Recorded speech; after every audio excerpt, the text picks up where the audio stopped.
kali ini aku bakal ngobrol-ngobrol gitu sih sama owner Vespa Cilik. Nah, Vespa Cilik apa sih? Nah, untuk itu kali ini mari kita obrolin bareng. Sebenarnya niatnya podcast ngobrol-ngobrol santai gitu aja sih. Awal mula kebentuk dan bagaimana bisnis ini berkembang dan lain-lain. Kalau mungkin teman-teman pengen lihat Vespa Cilik itu seperti apa, ntar deskripsinya aku jelasin channel YouTube dari Vespa Cilik. Dan untuk kesempatan ini langsung saja aku bakal mengenalin ke teman-teman owner dari Vespa Cilik, yaitu Mas Rasis ya.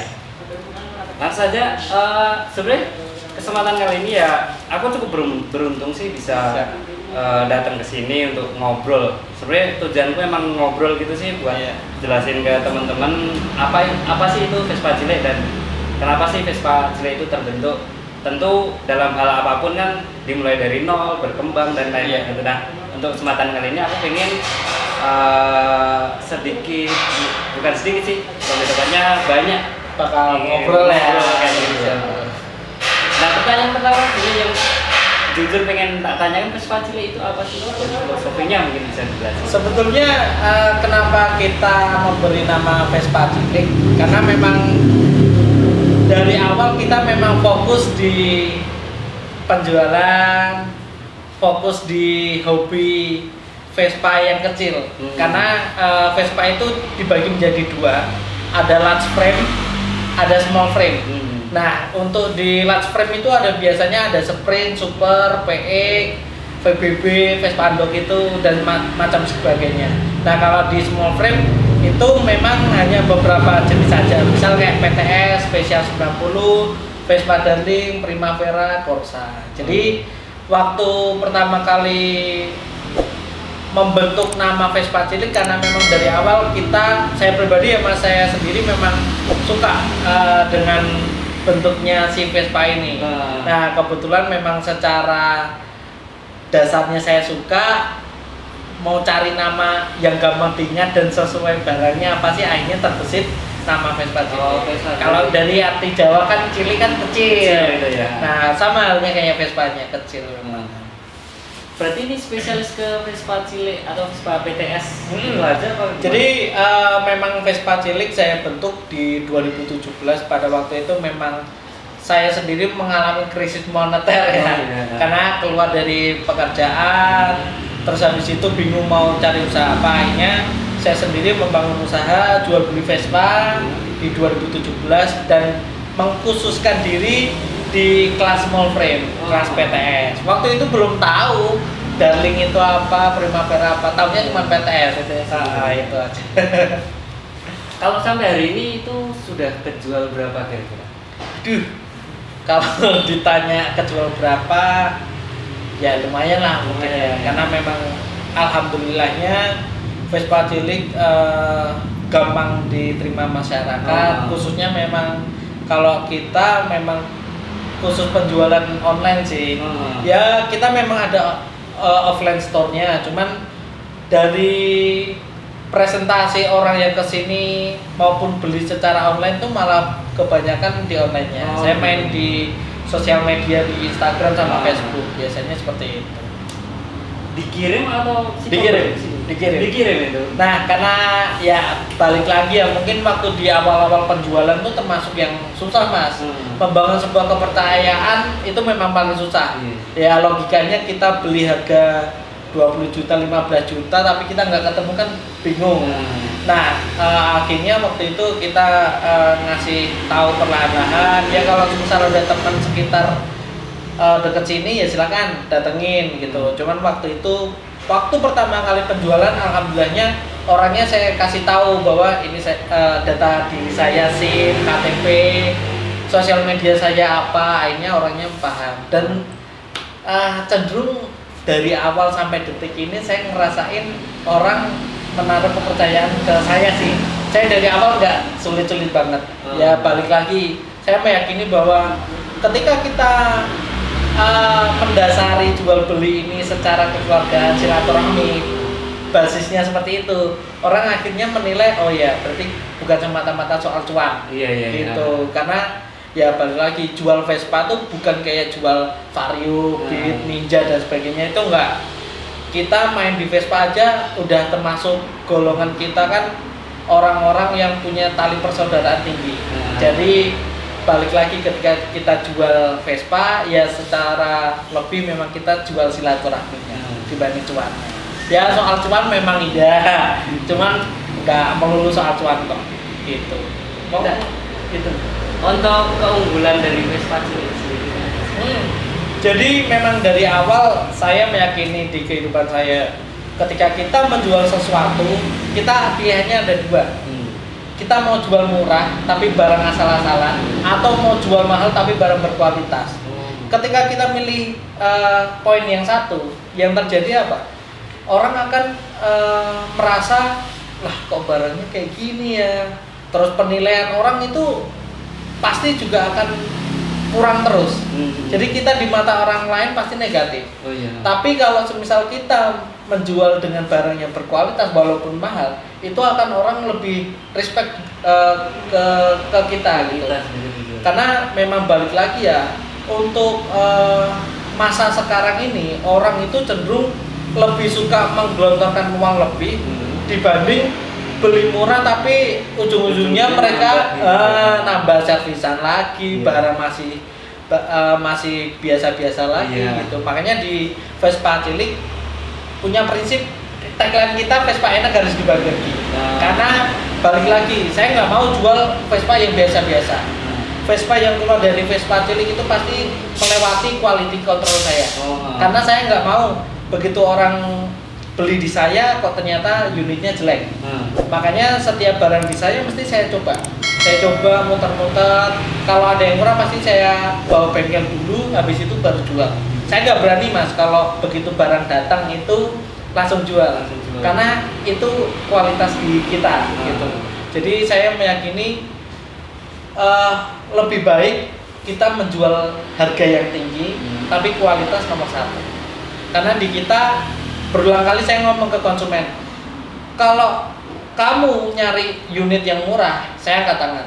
Tapi kalau kamu beli unit berkualitas dan memang harga mahal, kita solusinya seperti itu.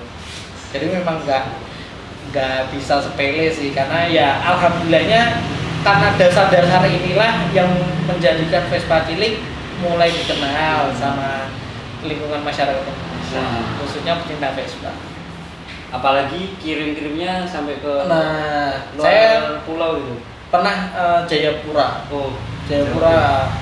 Jayapura itu ongkirnya sendiri hampir 3 juta.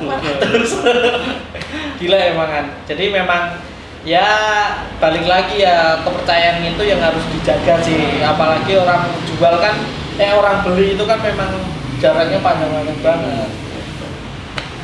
Sampai hari ini yang jual paling mahal berapa sih mas?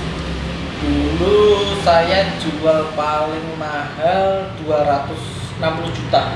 Itu yang seri Vespa PN tahun 1955.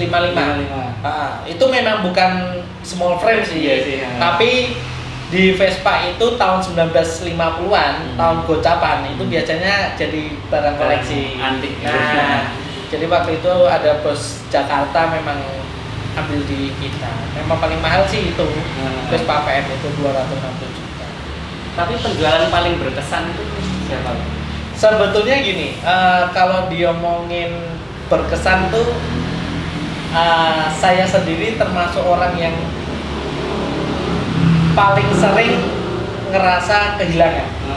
Karena balik lagi ya mas, ketika kita dapat barang unit itu rata-rata kan kita benahi, kita tata ulang lagi. Nah, ketika itu barang udah jadi, yang terjadi itu kita malah sayang. Itu yang terjadi. Jadi kalahnya pedagang tuh di situ mas. Jadi wah, dulu udah saya malah Cuman ada satu unit yang benar-benar yang bikin saya kehilangan, itu yang jadi penyesalan saya di tahun 2019. Namanya Darlisa. Itu Vespa Darling tahun 66 saya pertama kali, yaitu dulu saya beli. Jadi gini ceritanya lucu. Di tahun 2018 ada orang jual posting PTS di OLX. Saya ngobrol dan sebagainya. Saya tahu ini orang tua karena dari segi komunikasi bahasa bagusnya memang orang tua kan. Oke, deal akhirnya saya ke Solo. Ternyata di daerah Karanganyar. Begitu sampai sana, blusuk mas. Kita kesasar, jalannya nggak tahu ini sampai mana, akhirnya ditelepon, akhirnya sampai pada titik dia jemput kita karena kita nggak tahu jalannya. Disusuri ternyata rumahnya tuh kita harus melewati pinggir kali dan jalannya cuma batu-batu. Yang arah ke Lawu itu? Arah ke mana? Tawamangu. Menuju sana ada kiri jalan itu ada kuburan Cina apa gitu, daerah situ. Pinggir jalan, pinggir kali kita menelusuri sampai pada titik akhirnya ternyata itu villa di mana Vespanya banyak. Oh, emang kolektor apa gimana? Dia memang kolektor. Kebetulan memang bekas direksi Bulog. Nah, dia punya salah satu villa di Karanganyar. Kita masuk itu, waduh suasananya aji banget mas. Begitu sampai lihat Vespa jejer-jejer, yang saya mau beli udah disiapin. Tapi begitu saya lihat jejer-jejer ada satu yang ini apa ya? Saya nggak tahu ini apa gitu. Terus ngobrol ternyata itu Darling. Kakak tertuanya PTS. Ya, akhirnya udah ini deal pak itu sekalian, janganlah jangan. Sampai saya terakhir pak bener nih nggak dibolehin sekalian, jangan nanti kamu nggak kesini lagi. Dia cuma ngomong gitu. Pak Anggi namanya. Pak Anggi cuma ngomong kamu nanti kalau beli ini kamu nggak kesini lagi. Setahun saya WA terus SMS, WA, telepon. Nanti janganlah. Nanti dulu mesti saya tanya, Pak gimana Darlingnya? Jangan nanti dulu. Setahun saya WA, SMS itu berjalan. Itu jawabannya gitu. Sampai pada satu titik tanggal 5 Maret kalau misalnya. Itu tanggal 4 Maret. 4 Maret saya WA. Pak gimana Darlingnya? Masih belum boleh ini. Cuma sorry mas, udah mau di DP sama teman saya orang baru. Terus saya madep. Loh pak kan saya udah nungguin setahun pak gitu. Iya temen udah ngejar langsung pengen DP gitu. Lah kok gitu sih gitu. Saya udah sedih itu waktu itu. Sampai akhirnya dia ngomong, yaudah bisa tak kabari kalau misalnya teman saya nggak jadi. Kalau kamu nggak jadi kamu mau menawar berapa gitu. Waktu itu yaudah tak ambil 40 juta pak gitu. Kalau mau kalau sebenarnya nggak jadi tak ambil harga 40 juta. Besoknya Pak Anggi ngabari saya, Mas ini teman saya nggak jadi ambil. Itu pada malam dan memang ngomong orang Bali itu tanggal 5 mau DP. Tapi Pak Anggi ngomong, Mas ini nggak jadi silakan masukin penawaran. Ya udah Pak, sekarang aku langsung ke Solo. Begitu saya dapat kabar itu saya langsung berangkat ke Solo. Saya ngambil duit cash dulu di Solo di Slamet Riyadi. Waktu itu saya tahu harga 40 juta saya ngambil di bank BCA Slamet Riyadi. Saya ke Karanganyar langsung lihat itu barang saya kasih. Ya, langsung diantar pakai mobil. Saya habis itu sama si Eko sih teman saya. Jadi si Eko mancing, saya ngobrol. Karena di sana villanya enak mas. Villanya enak, ngobrol hampir dari jam 10 jam 11 sudah sampai sana. Itu kita pulang sore. Jam 3 jam 4 karena suka ngobrol dan sebagainya. Memang akhirnya penantian saya benar-benar dapat. Saya begitu sampai sini, aduh senang banget. Pendekatannya setahun mas, bayangin setahun ya. Pendekatan setahun akhirnya begitu sampai ini udah kebayang aku pengen restorasi ini gitu. Udah kayak pacaran aja. Udah, benar mas. Makanya itu senangnya minta ampun. Habis itu tahun berapa? Tahun 2018. 18 saya dari 2017 ke 2018. Habis itu saya bengkelin. Saya bengkelin karena saya merasa kalau langsung tak kelotokin, tak kerok, kaleng gitu, bodinya belum tentu nata dengan bagus karena Vespa ini udah dongkrak hampir 10 tahunan lebih mas. Jadi saya bawa bengkel itu karena pengen nata mesinnya dulu, tahannya di situ. Begitu udah saya bawa bengkel seminggu jadi saya bawa nih muter-muter dari Semarang, karena bengkel saya kan di Alas Tua itu dari Semarang ke Ungaran itu saya naikin.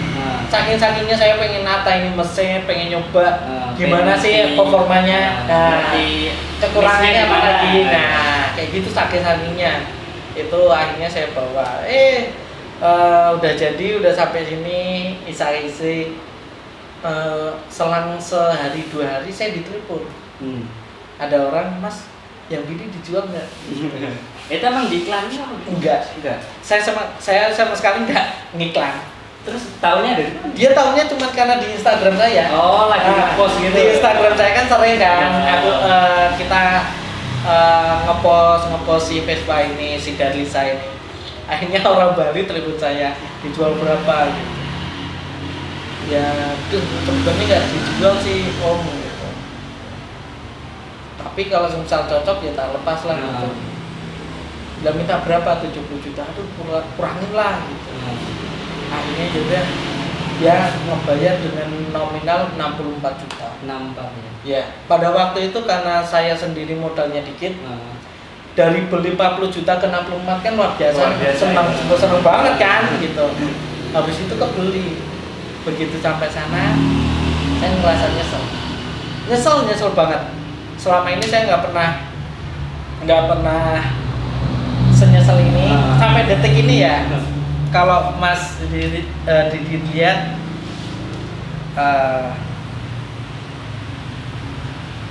sorry. Jadi di WA saya tuh sampai detik ini masih wallpapernya si Darlisa itu.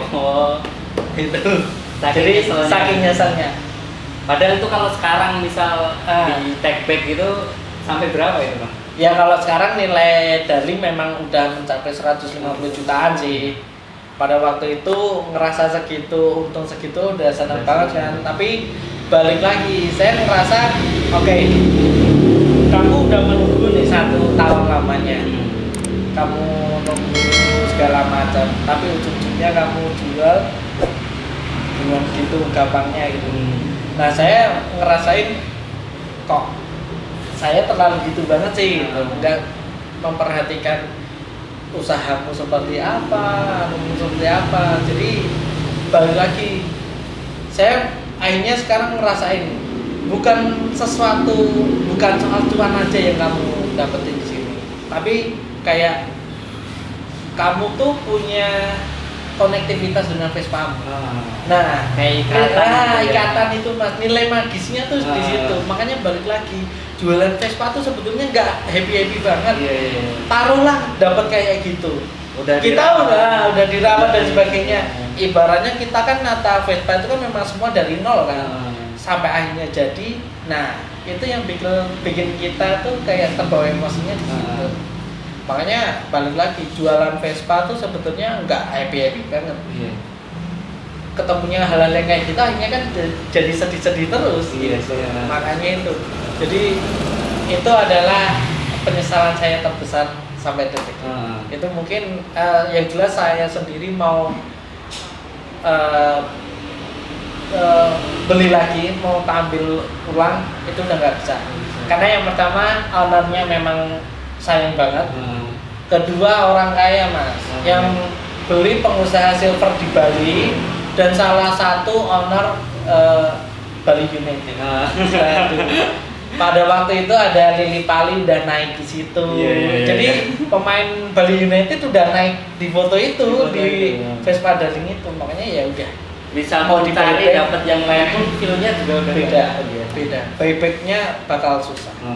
Ngomongin Vespa, memang trennya Vespa itu sekarang lagi naik-naiknya semua. Hampir ya ketika saya mulai berbisnis Vespa itu udah kelihatan. Ini tren Vespa bakal lonjakannya luar biasa. Nah balik lagi, sekarang itu Vespa udah bukan jadi barang roncokan, barang lifestyle, barang kelangenan. Utamanya sih kelangenan. Beberapa orang beli di saya karena Mas saya tuh dulu SMA pakai ini ya. Padahal orangnya datang ke kita naik mobil Lexus Mas. Saya tahu itu orang kaya lah. Tapi dulu aku pacaran pakai PTS Mas. Itu barang kelangenan. Ketiga, Vespa udah jadi nilai investasi. Iya sih. Karena beberapa orang yang saya dulu mengagumi, dia punya Mustang, dia punya mobil presiden bekas Soekarno yang bentuknya Chevy Bel Air, itu sampai DM ke IG kita buat nyari Vespa. Karena ya itu balik lagi, orang-orang yang udah main moge, udah main mobil-mobil kayak gitu, ngelirik lagi apalagi yang bisa jadi investasi nih. Dan balik lagi ya, saya memang ngerasain gini mas, ketika orang udah bermain moge, itu kita punya duit nih, tapi kita mau sampai kapan main moge terus? Moge itu atasnya bakal naik terus. Nah, punya jenis di atasnya itu. Tapi ketika mereka udah selesai mentok, balik lagi ke barang antik. Ya. Nah, karena barang antik kita kalau udah ngomong barang tua kan mainnya kelas. Nah, makanya orang-orang kayak gitu nyari berkelasnya. Yes, ya. Nah, orang pakai moge biasa. Dia udah masih produksi, udah masih masa lagi. Tapi ketika kita udah pakai barang-barang antik, oh itu udah stop produksi. Jatuhnya kita berkelas. Limited gitu. Limited. Balik lagi di sini. Nah, banyak. Untuk apa ya istilahnya? Mengingat sekarang sudah cukup banyak ibaratnya orang yang memahami bahwa Vespa adalah investasi, dan pasti ada kendala. Nah, kendala yang dialami apa? Sebetulnya sekarang kalau mungkin sekitar 3 tahun yang lalu memang bisa ya. Udah bisa. Nah, untuk nilai investasi sekarang memang kebanyakan orang mau beli udah ngerasa ini udah mahal. Utamanya itu, Mas, kok sekarang mahal banget sih? Loh, Om beli sekarang ngerasa mahal, tapi Om kalau beli tahun depan bukannya malah turun, tapi makin naik. Yang terjadi seperti itu. Saya berulang kali bilang sama orang-orang customer baru saya bahwa jangan ngerasa sekarang mahal, sekarang tuh murah. Tahun depan bakal berkali-kali lipat. Kayak saya cerita ke Mas bahwa dan saya tuh 60 jutaan, sekarang udah nilainya 150 juta Mas. Gitu. Yes, tahun lalu 2019 saya punya darling satu. Setelah nikah saya cuma punya satu modal itu Vespa darling itu. Saya jual. Waktu itu laku 100 juta. Kemarin sebulan 2 bulan yang lalu itu tak buyback. Harganya udah berapa? Saya udah nembus 125 juta. Dengan kondisi sama setahun. Setahun. 2019 saya jual itu, 2020 saya beli lagi, udah nilainya di atas jadi 125 juta. Gila kan? Ngeri. Vespa tuh gilanya di situ. Cuman kita kan ngomongin kelas, barusan tadi kan kita ngomongin kelas Vespa yang memang tua, antik dan limited gitu. Yes. Kalau ngomongin Vespa yang standar kayak super atau sprint kayak gitu, apakah juga jadi masuk ke kebetulan memang beberapa Vespa ada termasuk yang kenaikan. Cuman yang bisa ngikutin harga PTS itu memang di sprint kalau saya merasa. Karena super itu ya naik, tapi nggak signifikan. Grafiknya ya standar. Landai lah gitu. PE cenderung memang dari dulu bakal segitu. Dari dulu harganya di 5 juta, 6 juta. Ya kalau kita jual lebih 10 juta ya nggak laku-laku. karena memang muda ya. Akhirnya muda.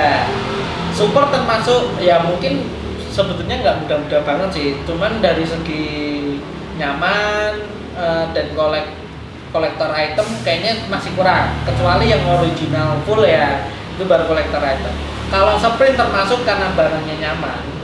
Akhirnya orang mau beli PTS udah keberatan nih, ngarahnya ke sprint. Yang punya Vespa dulu.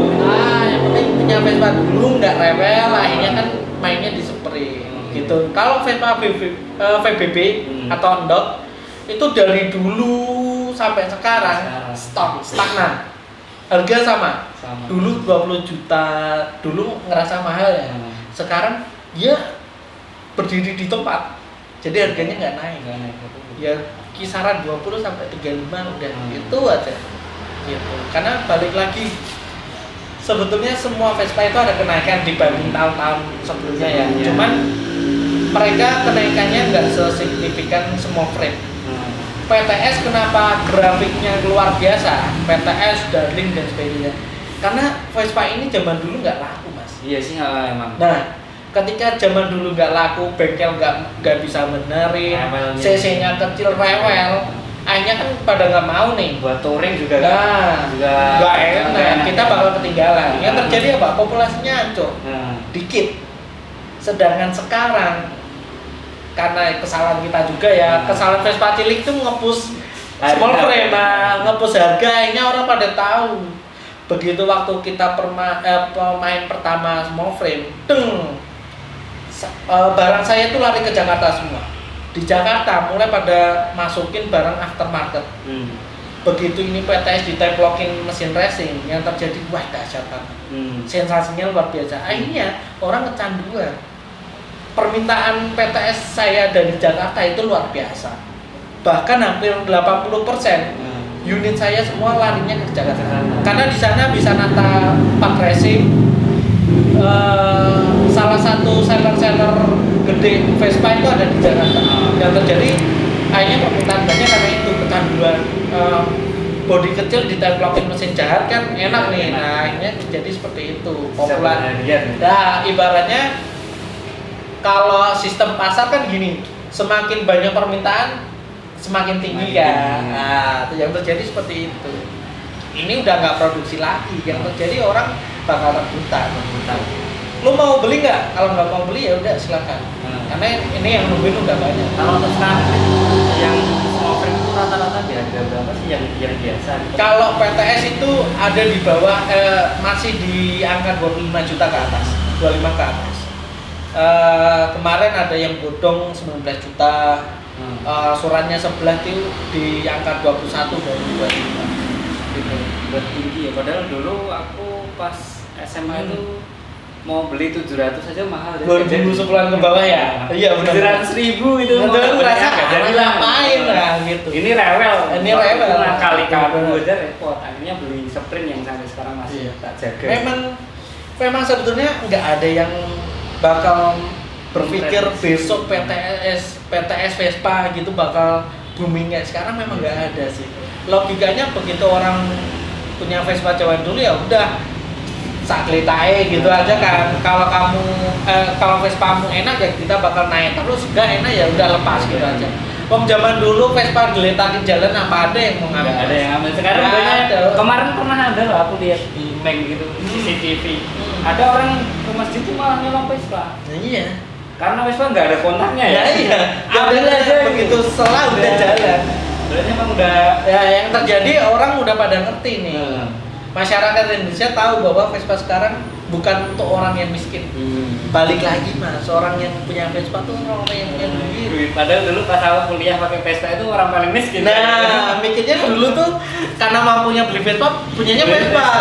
Waktu itu bayangin ya, harga motor sekitar 10 jutaan lah. Nah, Vespa cuma 1 juta paling tinggi ya. Bener. Saya juga ngalamin itu. Bahkan sampai ngenesnya itu pas aku kan dari Solo ya mas, ke Semarang kuliah gitu. Pas ke Semarang mau bawa tengah jalan udah nggak bisa nih, bawa pulang minta ibu udah beliin motor cepat aja. Bener. Padahal emang seneng waktu itu, iya. Cuman kan ya mau gimana lagi, karena emang waktu itu untuk restorasi atau tune up mesin itu masih susah. Karena kalau sekarang mungkin untuk ngerawat nggak susah kan. Bahkan mungkin bengkel-bengkel itu udah mau untuk belajar ngurusi Vespa supaya betul. Karena banyak yang karena balik lagi sekarang udah mulai banyak kan di jalan gitu. Memang pada saat itu ya kita mau nyari bengkel aja udah susah. Akhirnya yang terjadi Vespa pada dongkrong lah, nggak enak lah, hancur lah, pada mutilasinan lah. Nah untuk sekarang ini kalau Vespa yang ada itu yang paling tinggi harganya yang mana? Kalau di Vespa cilik showroom sekarang ya paling tinggi ini ya. Vespa Darling 90cc tahun 1966. Saya open di 140 juta sih. 140. Saya itu sebetulnya udah agak lama nggak main PTS kayak gini karena saya merasa harganya udah berat. Kita sebagai pedagang aja udah bingung ya. Wah gila harga segini udah nggak mampu nih. Saya mau jual berapa kan gitu. Akhirnya saya nggak mau nih jual PTS lagi. Udah lama banget mas. Sebelum corona tuh saya udah mulai jarang ngambil PTS. Saya ambilnya Darling. Karena saya beranggapan kalau ngambil PTS taruhlah harga 30 jutaan, itu paling untung saya kan 1 juta 2 juta. Nah itu dengan jangka waktunya itu nggak sesuai, nggak masuk lah hitungannya. Mending saya main Vespa Darling karena dari segi misal nggak laku, ini harga bakal naik terus karena ini collector item kan, barang benar-benar dicari gitu. Jadi harganya nggak dipakai, kita mau naik enak banget ya, kalau nggak laku-laku harga juga makin melejit gitu. Makanya ini saya waktu itu saya pengen punya impian showroom saya jejer-jejer Darling sih waktu itu karena di 2019 saya udah ngerasain 15 biji PTS. Nah di mimpi saya di 2020 saya pengen jejer-jejer Vespa Darling. Itu yang belum kesampaian sih. Kemarin mentok paling 4 atau 5. Tapi sekarang masih 1 gitu.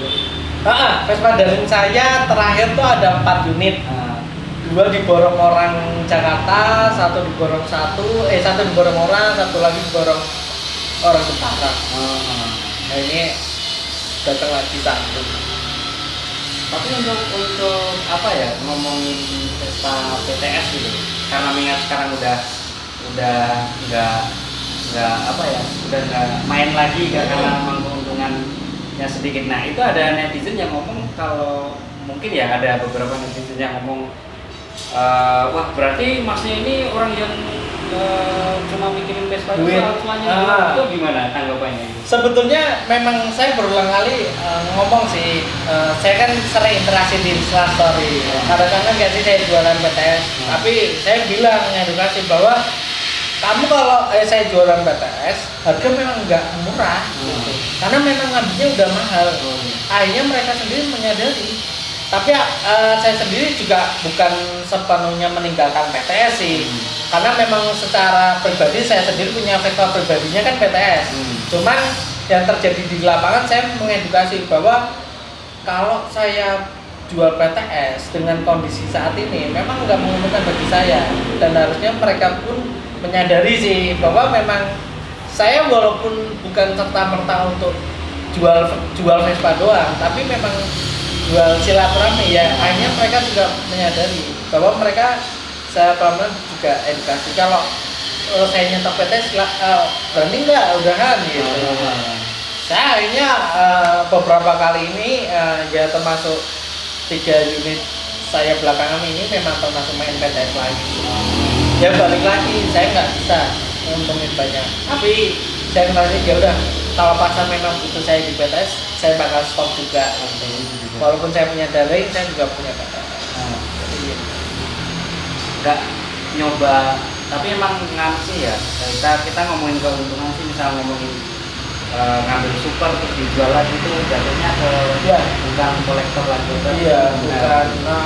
Karena balik lagi sih, kita memang yang pertama fokus di small frame, yang kedua memang nggak segampang itu juga sih modelnya seperti itu. Tapi nyoba ngelihat ke depan gitu, apakah bakal nerusin hal ini, mengingat perkembangan sekarang kan sudah kayak nggak sehebat dulu. Soal keuntungan ya. Ke depannya gimana? Kalau saya menaruh harapan di Vespa itu, memang saya bakal menjadikan ini bisnis sampai jangka panjang. Karena saya memang ngerasain, saya walaupun di sini jual beli, tapi saya udah mencintai Vespa. Karena dari awal saya udah ngerasa saya hidup dari Vespa. Saya nggak bisa lepas dari Vespa gitu ya. Bahkan dulu tuh sampainya ketika saya nggak punya Vespa, itu badan saya nggak enak rasanya. Bener wes. Karena khawatir dikemas gitu. Iya, karena balik lagi, saya punya motor Beat 1 ya, motor Jepangan 1. Itu saya nggak pernah pakai. Malah saya kasihkan adik saya si Kodok itu. Wes digowe daripada ngebabai. Di tempat saya itu paling motor tua semua.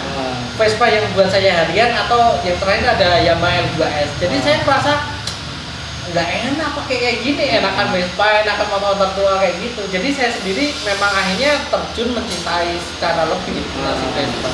Jadi kalau menaruh pertanyaan apakah bakal menggeluti, kalau seandainya someday bakal anjlok harga dan sebagainya, mungkin saya tetap bakal mencintai Vespa. Cuman kalau berbisnis Vespa mungkin enggak gitu aja. Yang penting kan masih ada satu. nah balik lagi kan, ibaratnya bisnis kan dinamis kan, kita harus mikir peluang yang terjadi dalam waktu dekat apa sih yang kita olah lagi. Cuman kalau saya pribadi melihat Vespa itu masih fenomenal, bakal panjang kok mas. Itu nggak bakal mati. Dulu orang terdekat saya memang Vespa bakalan terus.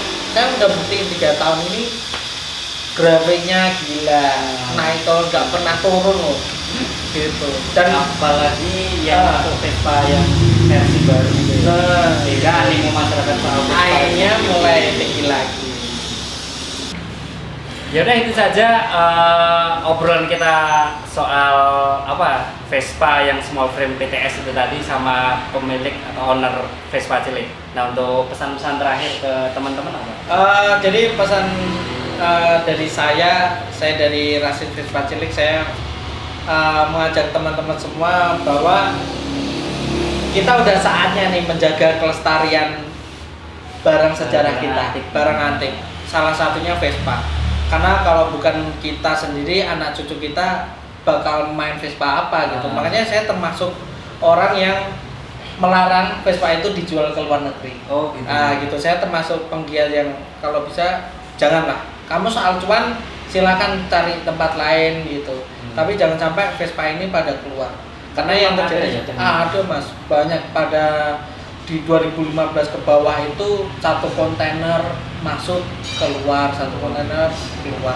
Jadi yang terjadi itu, jadi saya berulang kali bilang ke customer saya bahwa rubahlah mindset kalian yang awalnya punya Vespa cuma buat gaya-gayaan. Ini udah saatnya kalian harus menjaga benar-benar, karena di tangan kalian lah itu yang menentukan bahwa Vespa ini bakal masih ada atau akan punah. Jadi seperti halnya tagline-nya Vespa Cilik, Vespa enak harus dibagi-bagi. Jadilah kayak seperti kami, bahwa kita menyebarkan kebaikan lewat Vespa. Nah, ketika kita merawat segala sesuatunya dengan cinta, insya Allah kita akan menuainya dengan cinta juga. Oh iya. Seperti itu. Ya, terima kasih. Itu masih banyak juga Mas Didi udah mampir di showroom kita. Ya. Gitu. Dan terima kasih juga atas obrolan-obrolan. Ya, siap. Saya malah seneng sih kalau ada orang yang mau sharing kayak gini lah gitu. Akhirnya kan terbuka lagi soal Vespa itu bukan hanya soal kendaraan bermotor. Iya. Dan memang konten-konten kita emang berencana soal hobi sih, Mas. Ya. Kedepannya bakal masuk ke VW, betul. Jeep, Itu yang bakal saya support. Karena di tangan-tangan Mas Didit inilah yang nantinya ngebuka orang yang akhirnya nggak tahu dari tahu. Ya udah. Ya juga kedepannya harapannya corona segera berakhir supaya event-event Vespa itu makin gede lagi ya. Kita bisa touring-touring lagi ya. Gitu. Ya benar sekali. Untuk kesempatan kali ini tak udahin aja karena memang kayaknya sudah cukup banyak lah menggali beberapa hal pengetahuan soal Vespa. Untuk itu pamit aja, aku Adi Mongki, see you next time and stay positive.